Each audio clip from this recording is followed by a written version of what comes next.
Hello everyone. Welcome to another video dedicated to helping you pronounce things right. Today, we're embarking on a journey through the glamorous world of cosmetics, a realm where beauty and language meet. Estee Lauder. This brand is a symbol of elegance and sophistication, and its name is just as classy.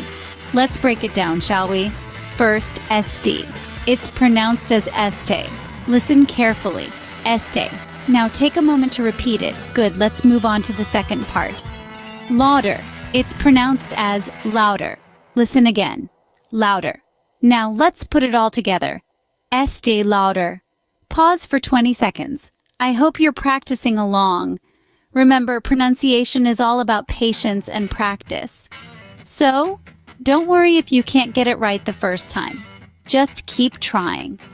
And soon you'll be saying Estee Lauder with all the elegance and sophistication the name deserves. Pause for 20 seconds. That's how you pronounce Estee Lauder.